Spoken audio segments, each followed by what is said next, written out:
Welcome to another episode of MissTrial.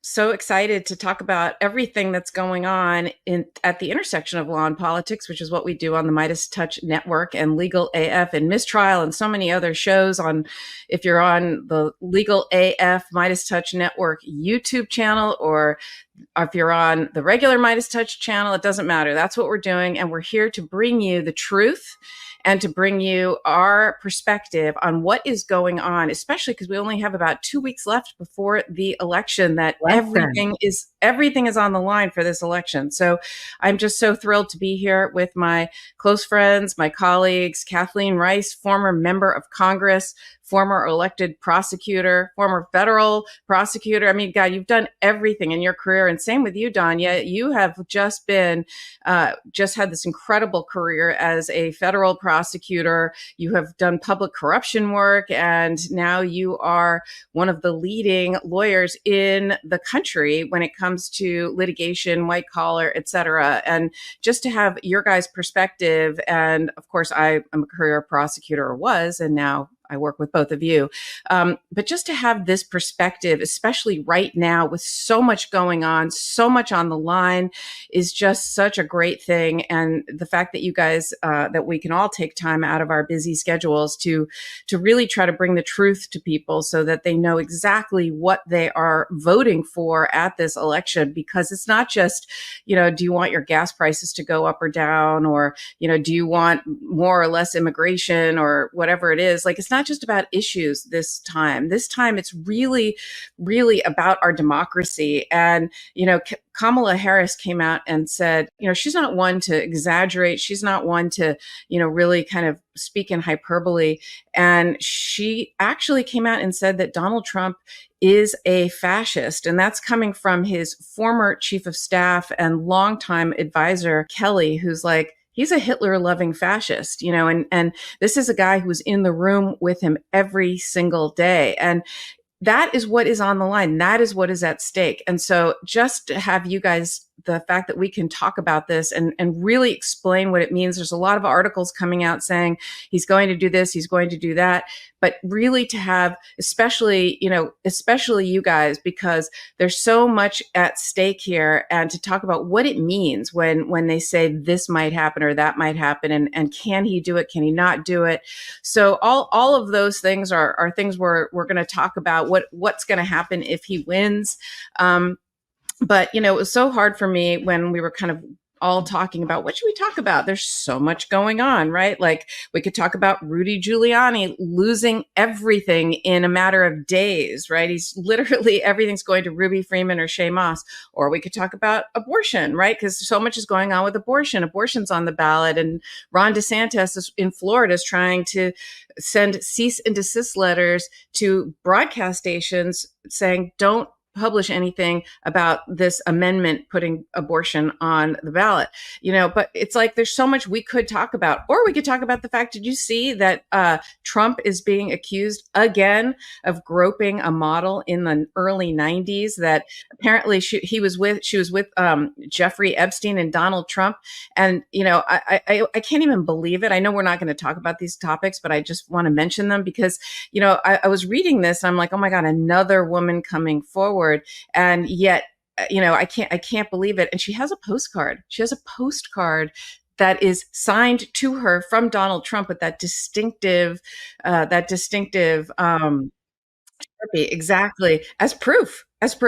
So it's just crazy. It's just like a teenager at the time. It's one of the few things there's just so much noise coming in. And so I saw the headline. I was like, it probably is not going to matter, right? It's like a drop in the ocean. It's as tragic as that is to say out loud. So I didn't even read the story, but I saw that. No, it's true. It's true. And it's true. And we have become numb to it. And we're just sort of like, okay, yes, that's who he is. And that's fine. It's just crazy to me. You're right. It's like a drop in the ocean. So, there's a couple of areas that I really want to drill down on with you guys. One of them is this. First of all, let's start with like the efforts to get elected, and then we'll talk about what's going to happen if he is elected. So I want to talk about Elon Musk.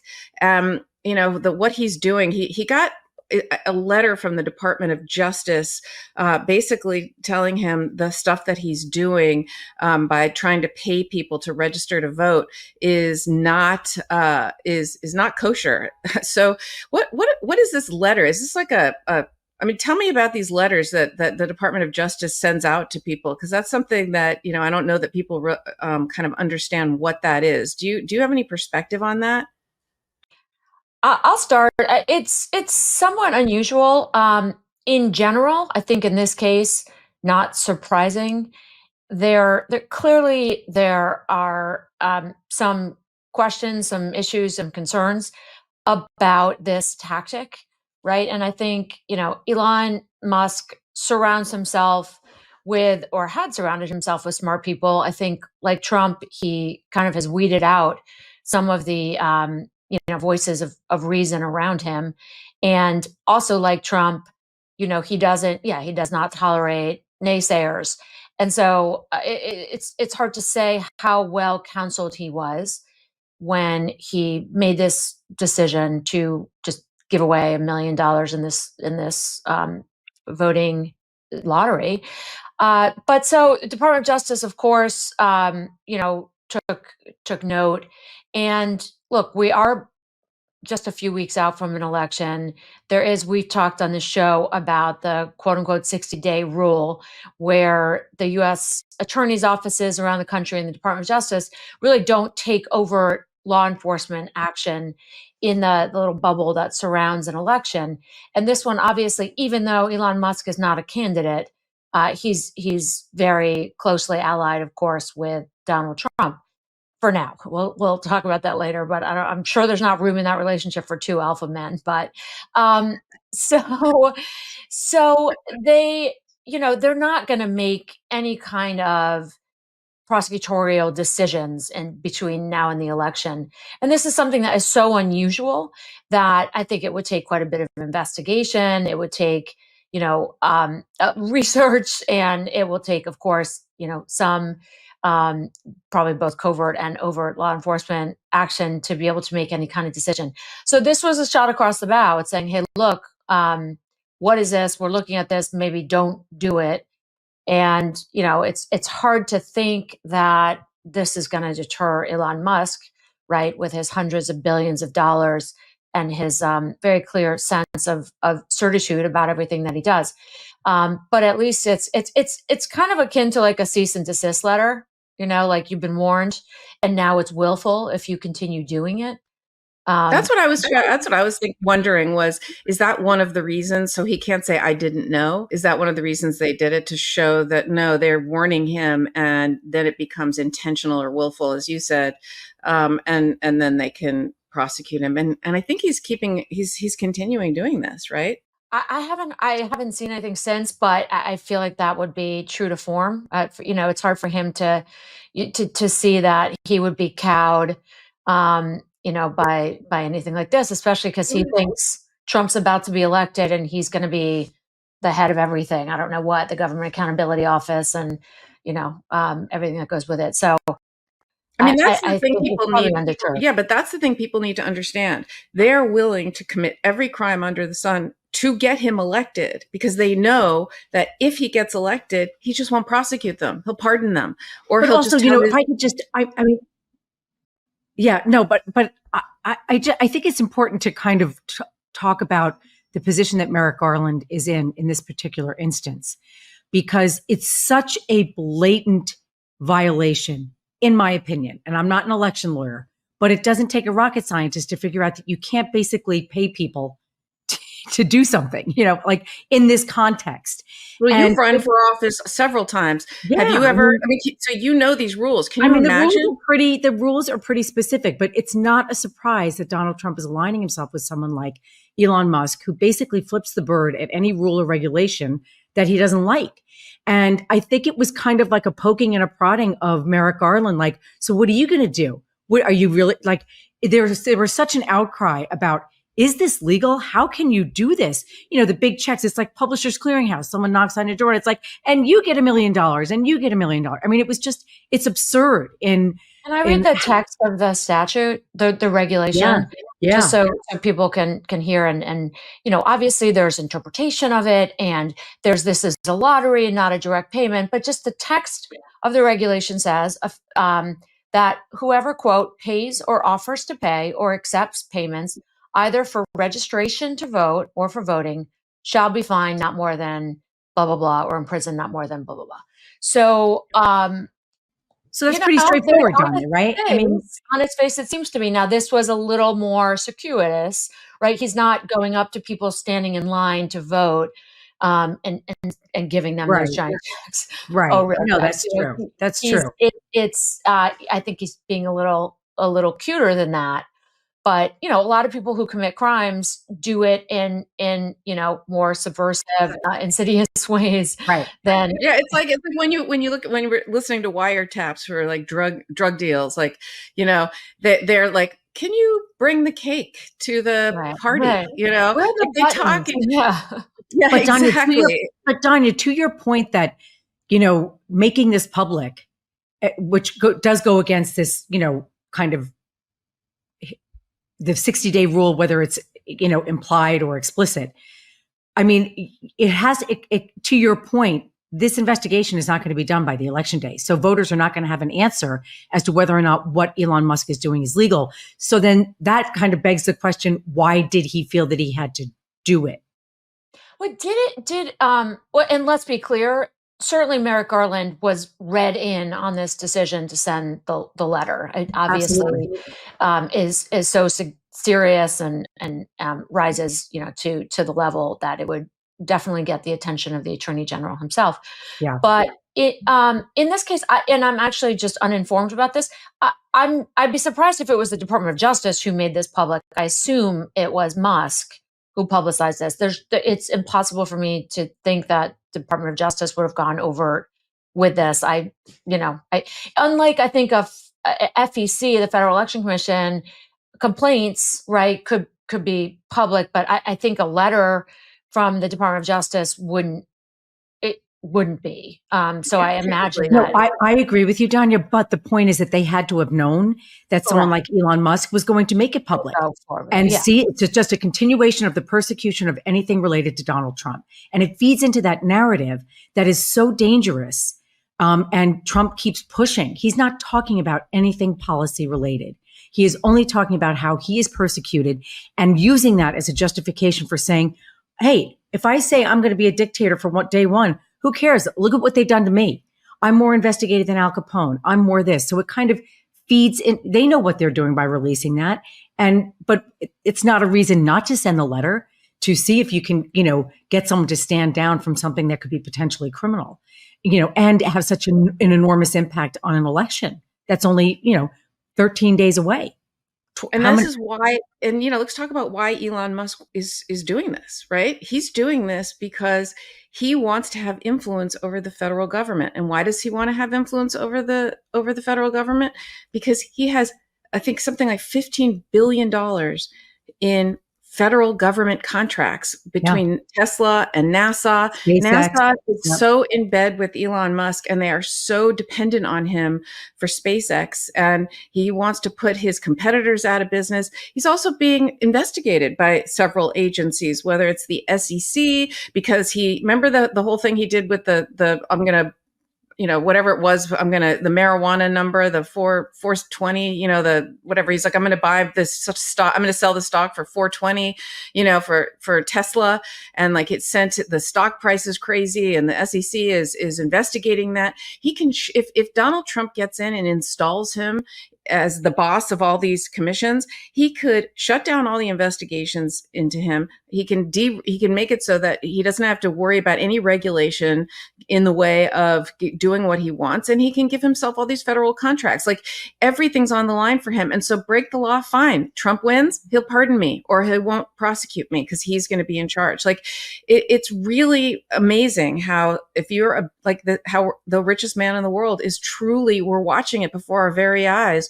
We're watching him buy an election or try to buy an election and try and get himself to be, again, not just the richest man in the world, but the most powerful man in the world. Like it's terrifying.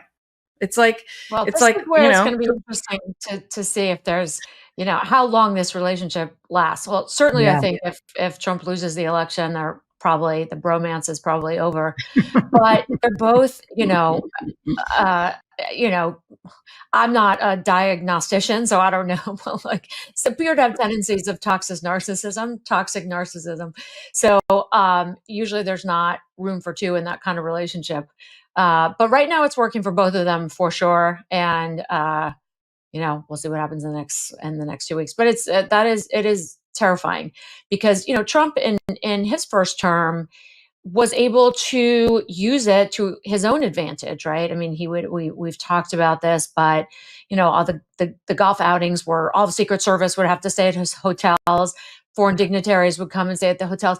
I mean, that's like small potatoes, right? Compared to what you're saying, these potential NASA and other contracts that are worth billions, right? It's truly terrifying to think about. And then that's probably a good segue to some of the other things we're going to talk about today, because everything is scary right now. Everything is so scary right now. So let's talk about what is happening in this effort to after, if he wins, what will happen? And a lot of people are reporting on this. There's a really good New York Times article called "How basically if Trump wins," it's called. Yeah, if he wins, what it's going to look like. And I read it and I thought, this is like, we absolutely need to talk about this, and like we talked last week about all the efforts that he is going through to try and steal the election, literally, not just like winning fair and square is one thing, but as one of the things we keep talking about and need to talk about is what will happen if the margin is thin, or there's some kind of, I'm not even talking about if there's violence to try to steal the election. I'm talking about these insidious court cases that he's got filed strategically in swing states, and the fact that he's trying to install MAGA right-wing people into the local election boards. He's trying to make it so that if there's any if there's any kind of margin that he can criticize, he's going to claim fraud. He's going to claim dead people are voting. He's already filing these lawsuits ahead of time.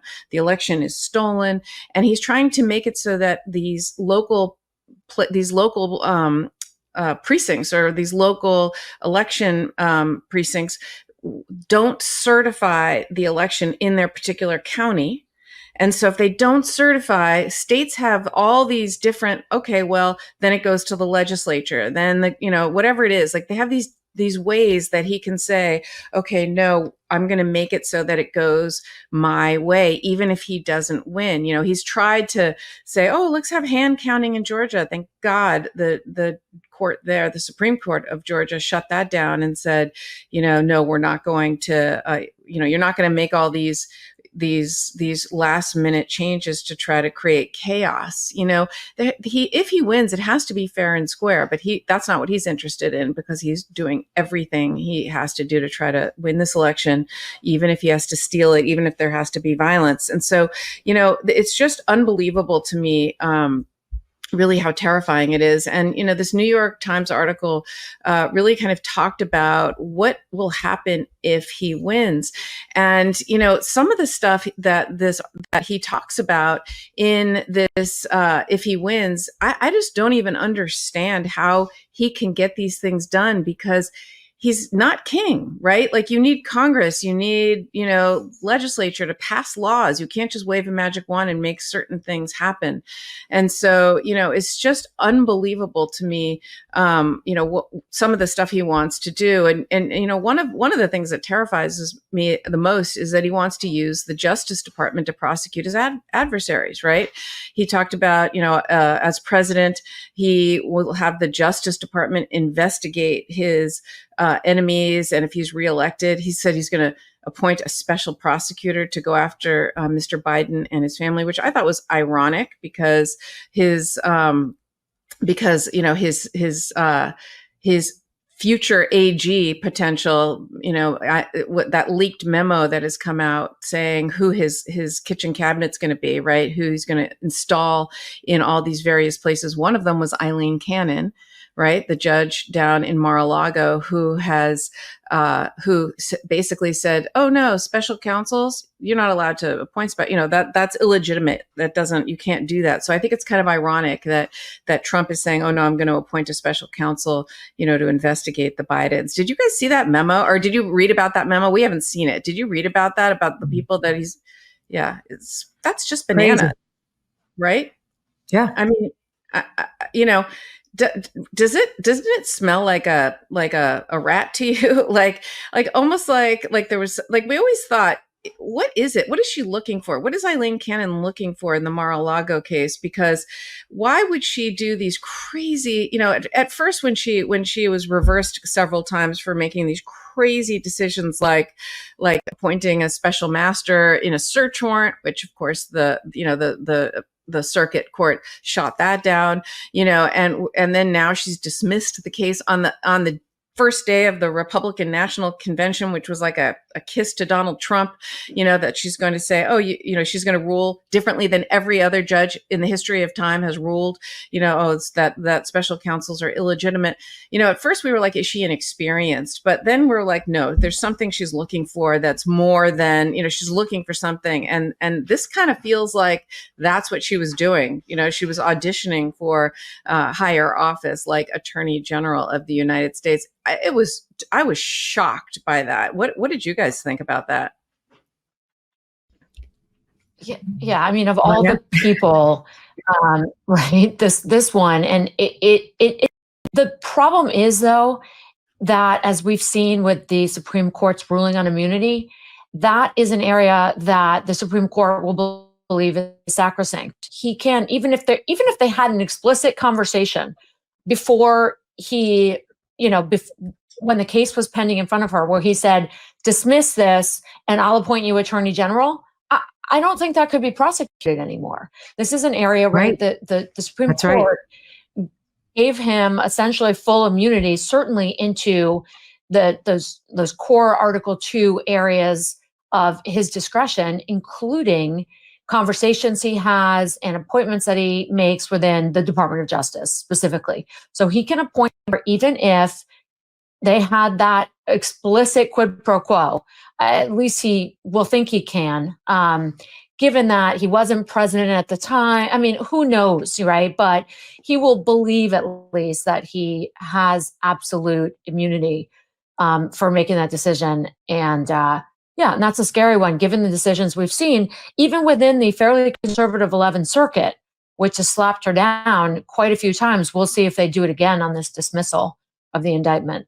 But that was even when it's hard to be shocked, like we talked earlier about, we weren't shocked when there was just yet another groping. It's like, oh yeah, that's Donald, he's a groper.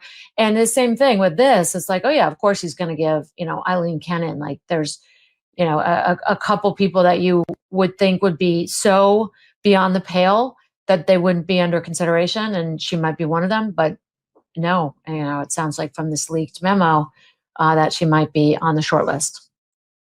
But also, I would add, just, if you compare to 2016 to 2024 in terms of like Trump's MO, I mean, no one thought, everyone said he's running because his brand is kind of losing its luster and he's using this as one big, self-promotional tactic to run for president. Did not plan on winning. Surprise of all surprises, he wins. Holy shit, now he's the president. They had to cobble together, a cabinet, an administration in like 2 months, basically. And so he was able to get good people like the Jim Mattises of the world and the John Kellys of the world. But this time he's not going to do that. And the names that he's floating clearly show that he has no, fear of being slapped back by appointing a Judge Cannon as AG, or having Stephen Miller or Steve Bannon or, any of the Kash Patel in like high ranking positions as acting positions. If he doesn't have a Republican Senate, which is looking more and more likely that it's going to So explain that, Kathleen. Well, so explain the process and explain what you mean. There is a rich tradition in U.S. politics that the president, once you win, you have enormous discretion to choose the cabinet and the advisors that you want, that you feel are going to help you govern the country. And so there has been a lot of deference made to presidents when they nominate someone to a cabinet level position that then has to be confirmed by the Senate. And, sometimes, for the most part, a lot of those appointments are done in a bipartisan way because people want to give leeway to the president to have the people around him that he believes, him or her, we hope, that will help them, carry out their duties as president of the United States.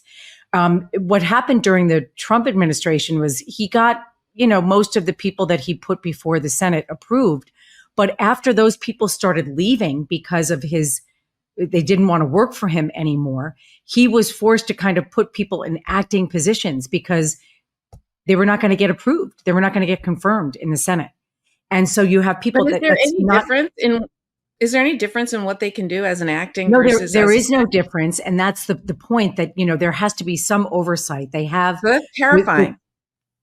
Yeah, of course it's terrifying. Of course, he can have acting. He could put whoever he wants as acting for 4 years. Yeah, but you know what? If the Republicans are in charge of the Senate, is there a world in which he does not get every single appointee confirmed? No, because they have shown, and there was an interesting, piece recently where it was like, look at all these people who went from Trump is a danger to this country to Donald Trump doesn't mean what he says. And everyone's just, he's been persecuted. The full swing of people who, were his critics for good reason back in 2016 are now fully on board. There are zero guardrails. There will be zero guardrails. The only thing you have to do to get a job in Trump 2.0 administration is to, pledge your loyalty, your fealty to him, not to the Constitution, not to the government, to Donald Trump himself.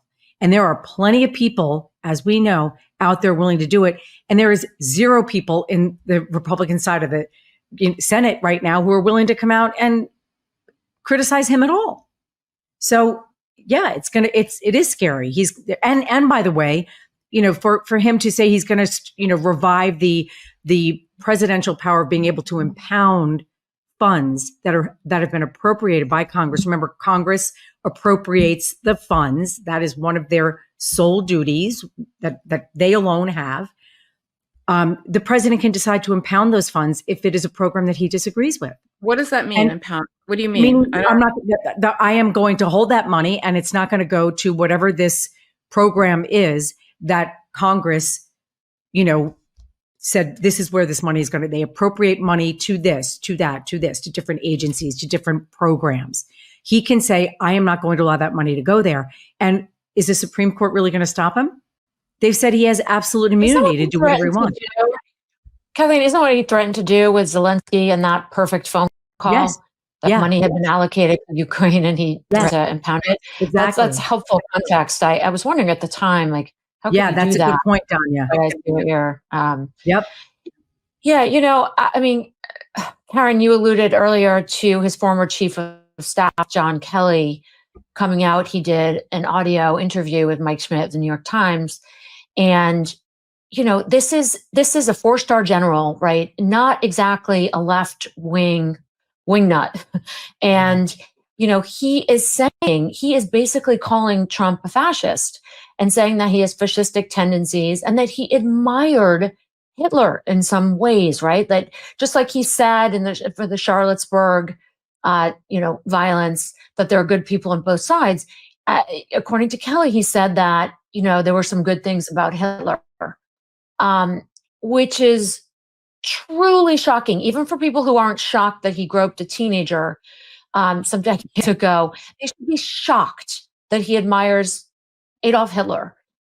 And he admires Adolf Hitler. He admires Hannibal Lecter. He admires Putin, Vladimir Putin, Kim Jong-un. Viktor Orban. Look at the people. Yeah, exactly. Look at the people. Look at the Republican National Convention. It was like wrestlers, pro wrestlers. He admires like just people who are with brute force, just do terrible things to people. But you know what's amazing?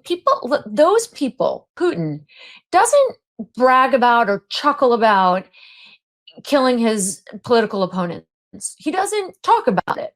Whereas Trump is saying, and that is what people need to understand in the last few weeks, he says these things out loud, which we'll talk about some of them. I mean, you're talking about how this New York Times article talked about how if he wins, he will prosecute his political adversaries and journalists and anyone who disagrees with it. And how do we know that? Not only because he's done it before, and as Michael Cohen's lawyer who got him out of solitary confinement when he told probation that he was going to write a book about Trump and he was remanded. I know it, but everyone should know it now because he's saying things like, and he says specific people, Biden and his crime family, Obama. Yeah. You know, I mean, he names names, Mark Zuckerberg. He's saying it, and like people think like, oh, because you know he's bopping and swaying for 40 minutes at a rally to YMCA or Ave Maria, that he's like this crazy old uncle and he doesn't mean what he says. Which, if you look at polls, that's people who say they're going to vote for him do not believe that he's going to do the things he says he's going to do. And so they think like, oh, he's just crazy and he just says things. But when we're talking about the things he says, the people he's going to surround himself, and the things he has done in the past, we know that when all these guardrails are off and he's got Stephen Miller and Steve Bannon around him, he's going to do them. And I don't know why we wouldn't believe him because he's also done them in the past. So that is what is nothing, and it seems like there's nothing that can stop him. So I want to dive very deep into this. Kathleen, hold that thought. But first we have to go to an ad break because we have these amazing pro-democracy sponsors who are supporting this show. And so we love them and we try out their products ourselves and they're wonderful and they choose us and we choose them, and you should use our special code MissTrial to get discounts and support them as well. Dry skin, deep wrinkles, crepiness. These are just a few of the visible signs of aging, something that today's sponsor OneSkin knows all about. Now, I'm not really overly concerned with aesthetics, but I am on TV. And so I want to stay looking young and keep my skin healthy and look younger as I get older. And that's why I love OneSkin's creams and topical supplements that actually help your skin feel and behave younger as you age. Frankly, I am told all the time that I look younger than I actually am. I am 58 years old and I'm a grandmother, very proud to be. But I also like being told that I look much younger. So I love OneSkin. It's founded by an all-woman team of scientists, and it's the first and only skin longevity company to target cellular senescence cells, which are a key hallmark of aging, with the proprietary OS1 peptide that is scientifically proven to decrease lines, wrinkles, and boost hydration and help with the thinning skin that often comes with age. So don't just take my word for it. They've got over 4,000 five-star reviews for their full line of face, body, sun, and travel-sized products. And my mother noticed too. So you know how mothers are, they tell the truth all the time. So for a limited time, you can try OneSkin for 15% off using the code MissTrial, MISSTRIAL, when you check out at oneskin.co. There's no M at the end, oneskin.co. With OneSkin, your skin can stay healthy, strong, and hydrated at every age. Are you looking for something simple and delicious to add to your wellness routine? Manukora honey is fantastic, and you can put it in your breakfast tea. You can use it in protein shakes, salad dressings. I use it also in marinades. I love it, and it puts other honeys to shame. It's rich, creamy, and complex flavor with health benefits, and it made me switch from regular honey and artificial sweeteners to this amazing new product. So I love it. It's from the remote forests of New Zealand, and Manukora's master beekeepers are the ones who who produce this incredible nutrient-rich honey that supports immunity and gut health. So the bees collect the nectar from the Manuka tea tree in New Zealand, and it's packed with bioactives, and the honey that is produced is 3 times stronger with antioxidants and prebiotics than your average honey. So there's also a special antibacterial compound called MGO that comes from the nectar of the tea tree. So Manukora third-party tests every single harvest for MGO and makes these results available through their QR system. So it's a game changer, and all you need is 1 heaped teaspoon each morning to get the most out of the amazing bioactives in Manuka honey. So this is just fantastic. Use it instead of other sweeteners. And it's really a honey with superpowers. So it's easier now than ever to try Manukora honey. Head to manukora.com/mistrial to get $25 off the starter kit, which comes with an MGO 850 plus Manuka honey jar, 5 honey travel sticks, a wooden spoon, and a guidebook. So that's manukora.com/mistrial with 2 S's, MISSTRIAL. And thank you so much, Manukora, for sponsoring MissTrial. Okay, we're back. We're back from our short break, and I'm sorry that I interrupted you, Kathleen. What were you about to say about Trump and what's going on? Well, to Danya's point about, if you talk to people who say they're going to be voting for Trump, they say, I don't believe that's just him. That's just him being him. And I just, it just goes back to, how do we have a reunification of people, just families, friends, colleagues, where the political temperature is still so hot right now that it's hard to have these kind of conversations at all. There was a really interesting, Ricky Gervais is one of my favorite people on the planet. First of all, he's a dog lover. I see him in my neighborhood all the time. He goes to the restaurant right downstairs in my building. Love him. He loves dogs. But he was having this conversation about religion with Stephen Colbert, and they clearly came from 2 very different points. Stephen Colbert is a Catholic, practicing Catholic, and Ricky Gervais not. But I would implore people to just go listen to it, because it was a conversation with 2 people who didn't agree with each other, but they did it with civility, respect, and kindness, and a willingness to hear what the other person was saying. And that is my hope, because I know people in my life who are going to vote for Donald Trump. I don't think that makes them a bad person. I don't think it means that I can't have them in my life.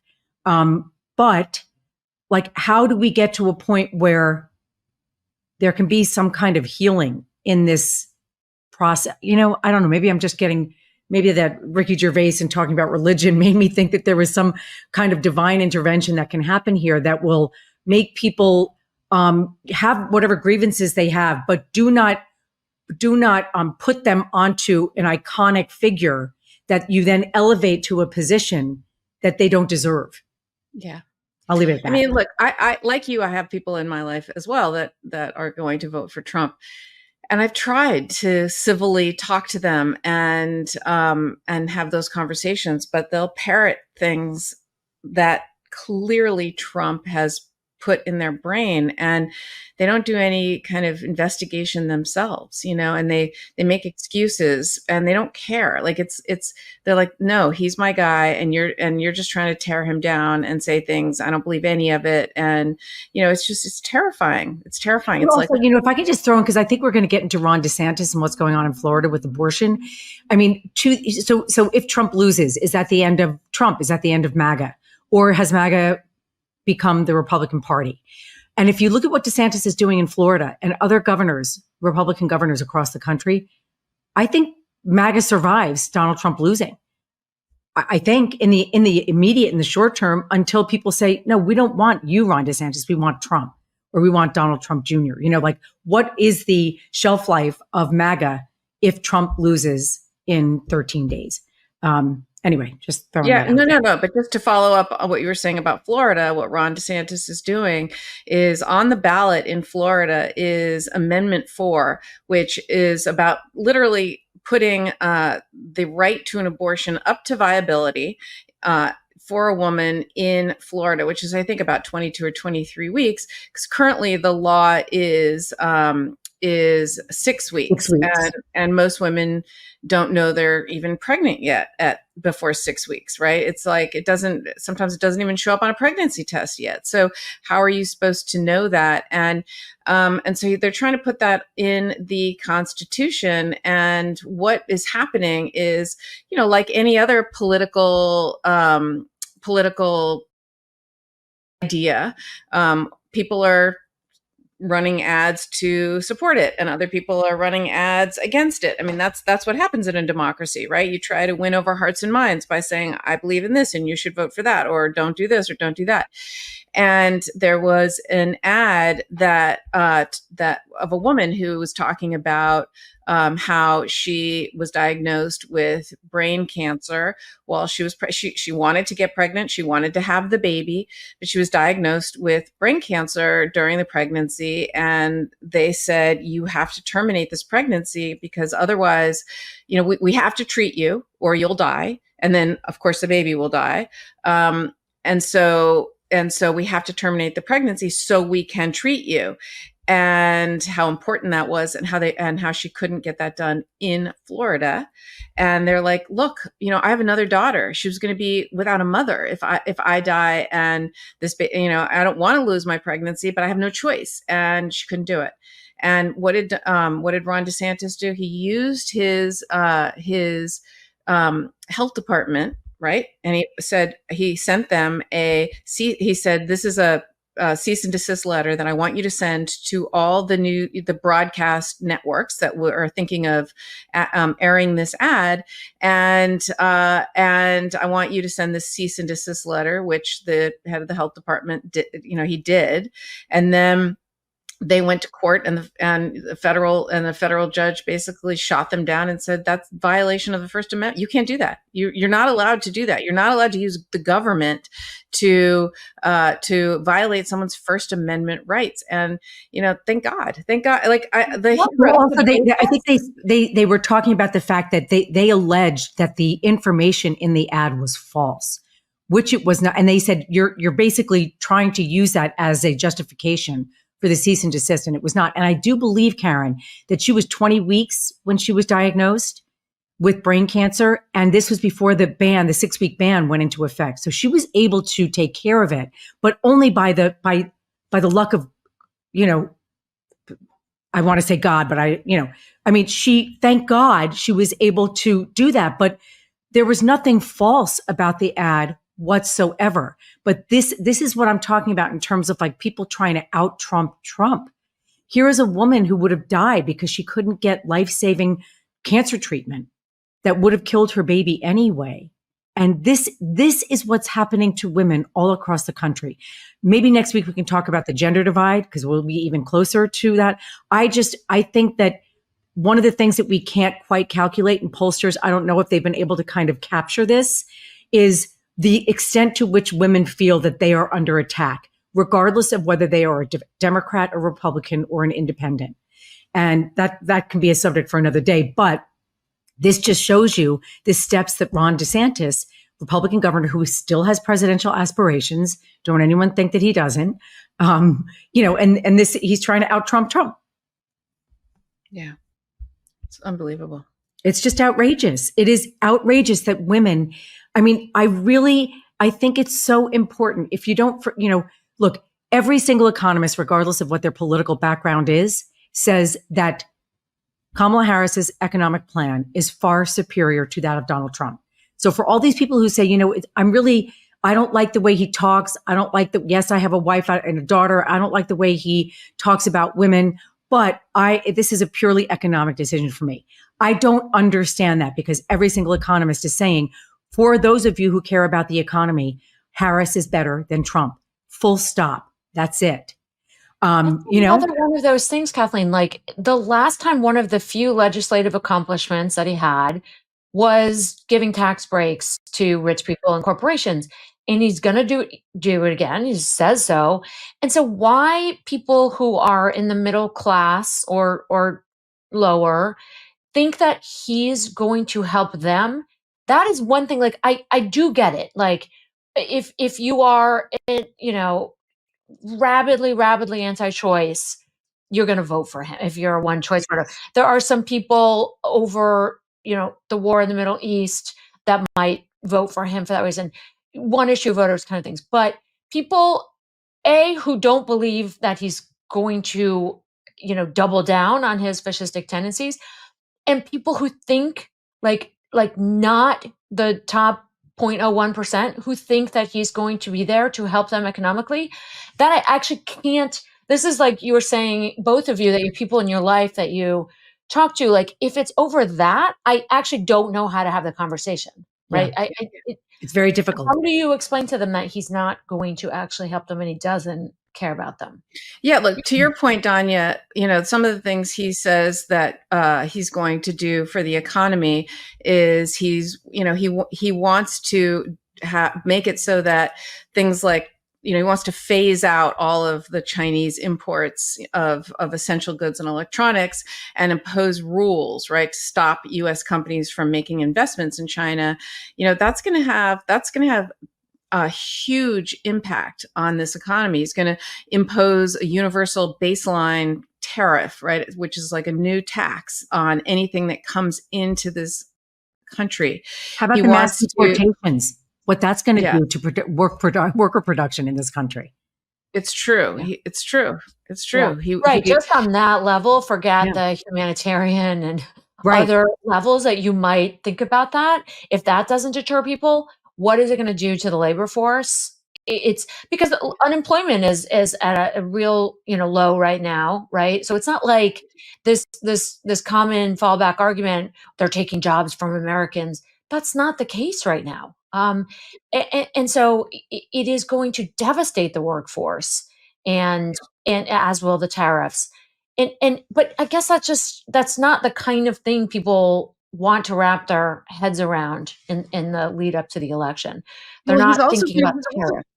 He's also, just to the point about these mass deportations, he's also talking about building camps to detain the migrants, right? These, quote, vast holding facilities to detain them during their deportation process. I mean, this is his Hitler loving, right? Like that he wants to look, it's absolutely, a problem. Immigration's a problem, right? So we have to figure that out. No one's saying we should have, open borders.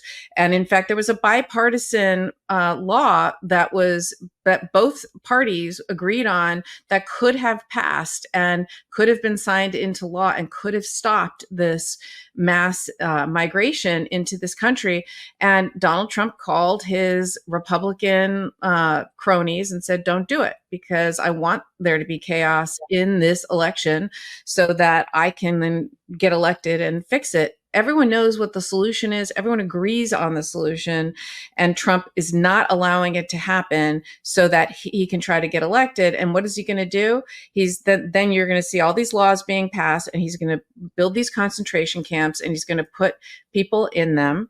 And frankly, I don't know what he's going to do, and mass, deportations or whatever. It's just. But also, Karen, to your point about his, fascination with Hitler, the point that John Kelly was trying to make to Donald Trump, because John Kelly is the source of these conversations and these comments about Hitler. And he was saying that, oh, you want like Hitler's generals? Yes, I want those kind of generals who are going to do whatever I want. Oh, you mean the generals who on numerous occasions tried to kill Hitler? Those are he doesn't even know history. He doesn't understand. He has no historic perspective on anything. He is just rewrites facts. He rewrites history, and people feed into it because they feel aggrieved. I don't know why. I'm trying not to be judgmental about people who find him to be a voice for what they're aggrieved about. But, the things that he's proposing is not going to make their life any better. It might make them feel like, yeah, that's the kind of attitude I want. I want someone who's going to be tough. Kamala Harris said she's going to be tough. It's just tough in a way that's going to be more in line with a democratic country as opposed to. She was a to prosecutor her whole life. Of course she's going to be tough. Like, that's not an issue. Of course she's going to be tough. Of course she's going to be strong. She's amazing. But what she's going to do is do it within the bounds of the law.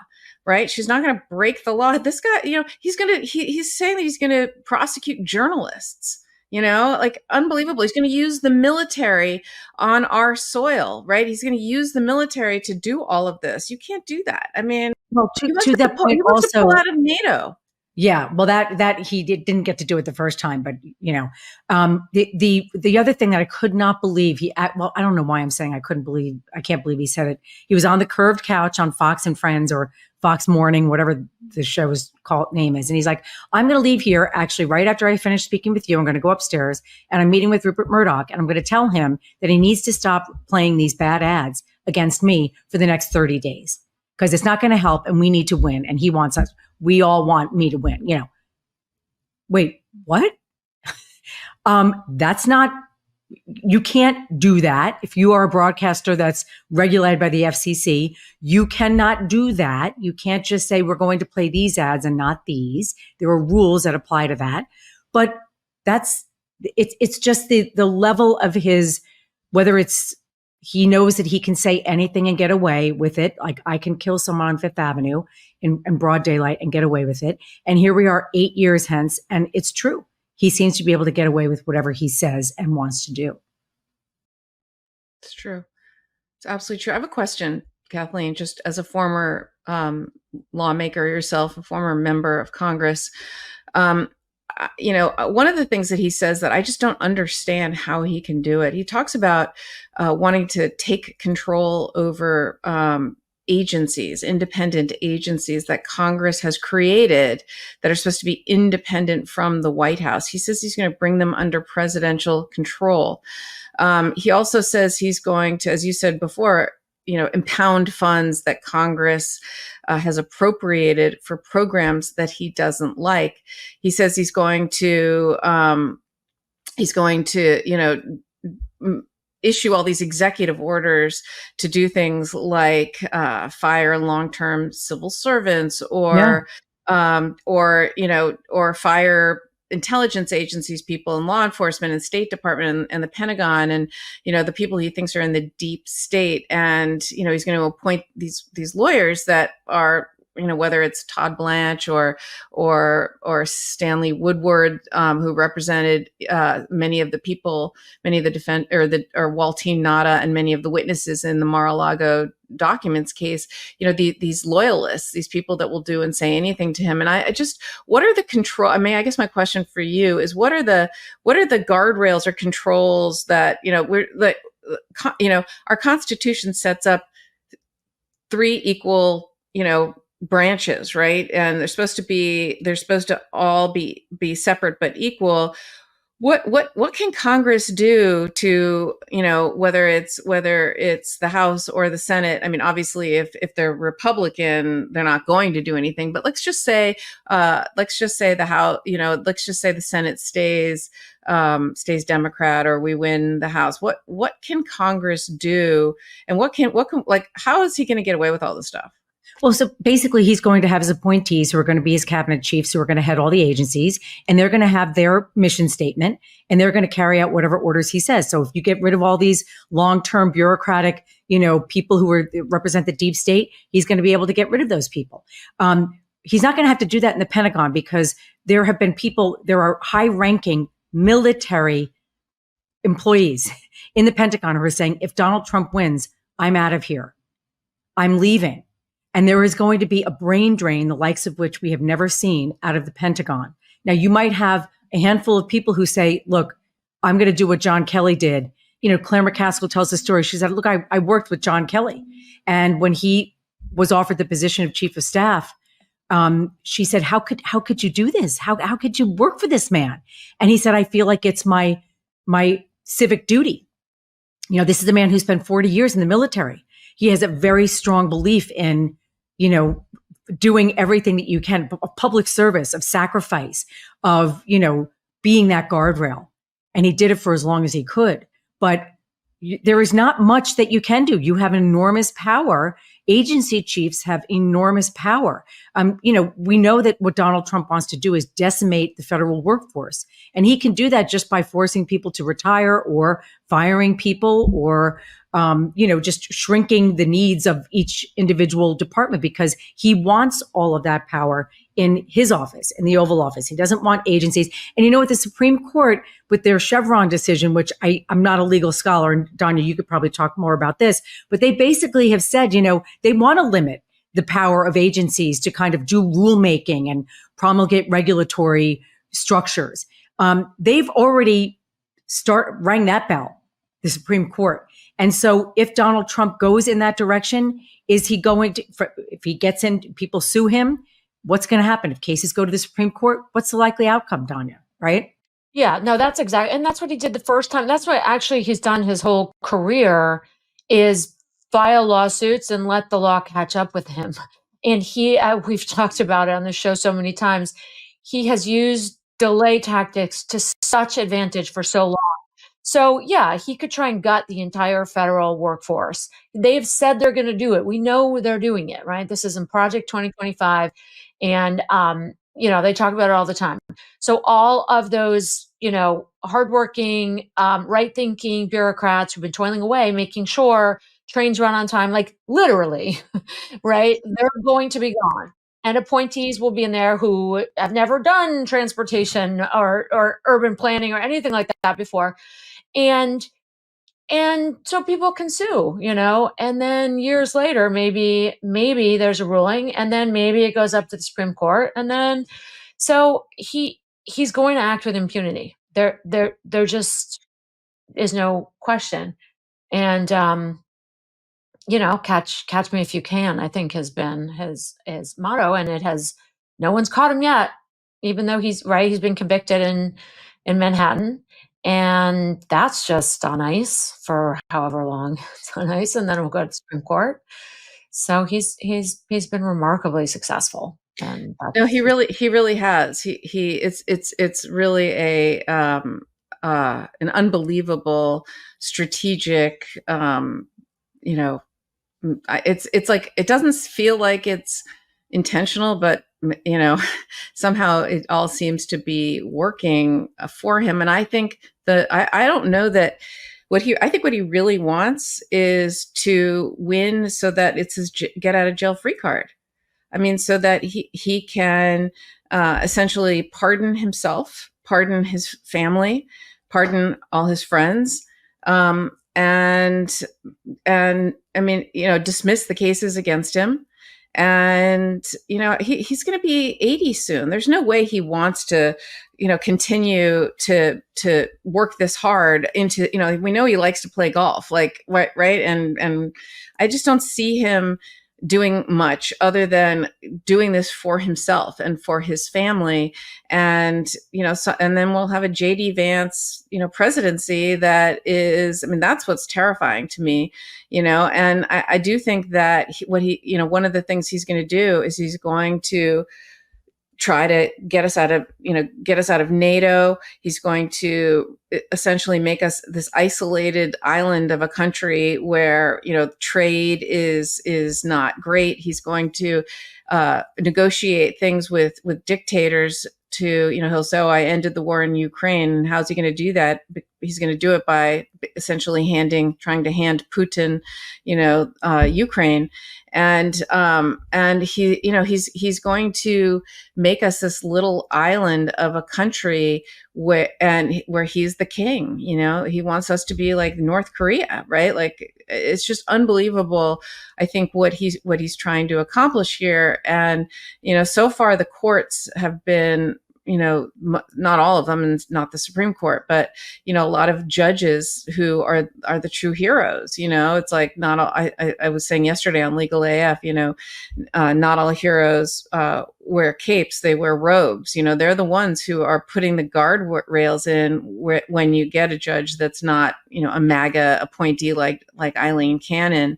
And hopefully they will continue to be the heroes here and put the guardrails up, because otherwise, as you were saying, listen to his words, listen to what he's saying he's going to do. He's and just going back to this New York Times article, they talk about he's going to crack down on illegal immigration to such an extreme degree, that he's going to do end birthright citizenship, right? So that children who are born to this country, to people who aren't citizens, they're not going to be U.S. citizens. He wants to do that. He wants to, create these mass deportations and these concentration camps. Essentially, he wants to use the Justice Department to prosecute his adversaries and journalists. Right? He wants to use military force in Mexico and on American soil to declare war on the drug cartels and use American troops to whenever there's protests, he wants to use the military because he calls it, the enemy within and radical left lunatics, etc.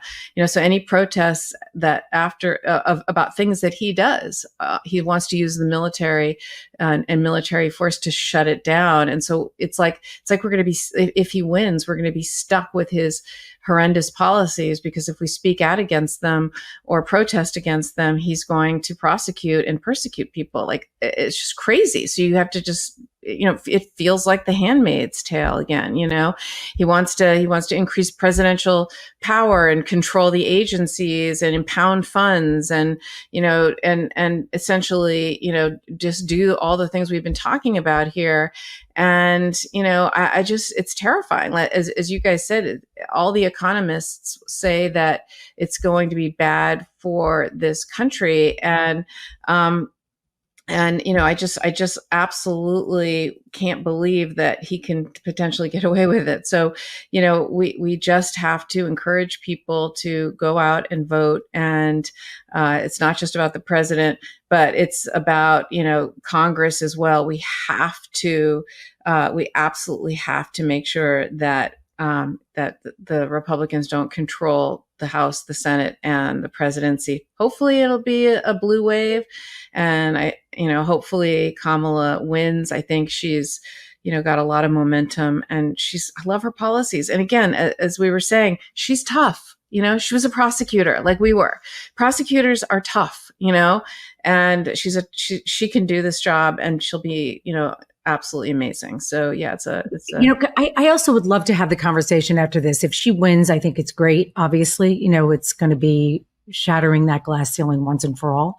But if she doesn't, can we have a conversation about misogyny, about the fact that we twice in our nation's history, very competent, completely capable women have run for the highest position in the world, and they've been denied twice. Now and denied not for someone who, it'd be one thing to be like, okay, it's Barack Obama. Now he's amazing, right? Or if it were, but they lost to Trump, who's like a joke. He's like a freaking Let's wait and see, joke, guys. This right? has been such a doom and gloom episode. And now we're talking about if he loses. We can't. I actually, we've got 2 weeks, and I think we have some hope. Like, the polling has been so bad over the past 2 presidential cycles, obviously just off the charts terrible. And right now they're showing neck and neck. Maybe they got better at figuring out. I'm not an expert in this area at all. Maybe they got better at figuring it out. And maybe there are secret Kamala supporters, right, who aren't getting polled or who aren't sure yet, but who are coming out. Like, there's a million ways this could break. We do know, and we'll probably talk about this next time. We should talk about this next time. What happened? Like, we all know, as a matter of fact, on election night, whether he's ahead or behind or even, he's going to declare victory. Yeah. And so what happens after that? But if she wins, obviously with a mandate and a landslide, that's going to be a lot harder for him to do. So I'm trying to focus on that. And, well, that was my point about the gender divide, Danya, that I really do believe, look, you know how I feel. You guys know how I feel about pollsters. I have friends who do it, but I just don't think that you can listen to that. I've always run every campaign of mine by having my own ear to the ground, my own constituents. And very rarely was that synonymous with what the polling told me. So I do have a lot of hope, Danya, especially when it comes to independent people who identify as independents, but also women. Look at what happened in 2018. We make up a majority of voters in this country. We just need to show up and let our voices be heard. It's true. So we'll end this on a positive note, because you're right, Danya. Yeah. There is so much hope, and it is absolutely going to be a huge voter turnout, because there are so many get out the vote efforts. People are going to go out there, and when you go in the polling booth and the voting booth, just no one knows who you're going to vote for. Just in this election, you have to vote Democrat for as much as we possibly can. And I think people will. I think you're right. I think at the end of the day, even if, you're somebody who likes this policy or that, I think at the end of the day, people realize that Donald Trump is terrifying, and that, Kamala Harris will be an amazing president for us. And so I think people will vote with their conscience. And if you vote with your conscience, you have to vote for Kamala. So I actually think it's going to be a landslide. I really believe that, because I think people at the end of the day are essentially good. And I think people at the end of the day want to do what's right, and that is the right thing. So I have a lot of hope. And the reason we're talking about all the doom and gloom stuff is not to make people, and I'm so glad you said that, Danya, because I don't want to be the glass half empty person. I always want to be the glass half full person.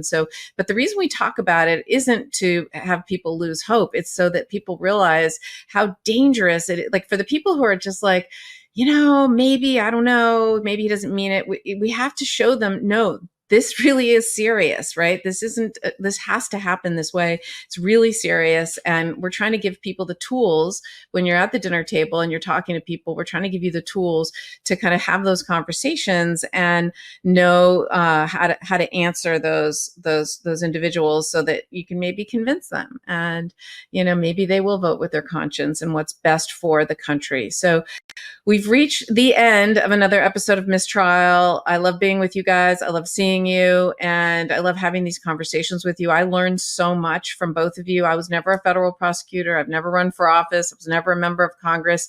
I read all these articles, I read these decisions, I read things, and I'm like, oh, I can't wait to talk to Danya and Kathleen about it, because I want to ask questions. I want to learn, what does this mean? How can they do that? So thank you so much for taking the time out of your incredibly busy days to do this every single week. And everybody, thanks for watching. Make sure you subscribe to the new Legal AF YouTube channel on Midas Touch, and make sure that you watch Legal AF every Wednesday and Saturday, and MissTrial every Thursday, and all of our hot takes in between. And it's just so great to be here with you guys. You too. Bye. Bye. Love this video? Make sure you stay up to date on the latest breaking news and all things Midas by signing up to the Midas Touch newsletter at MidasTouch.com/newsletter.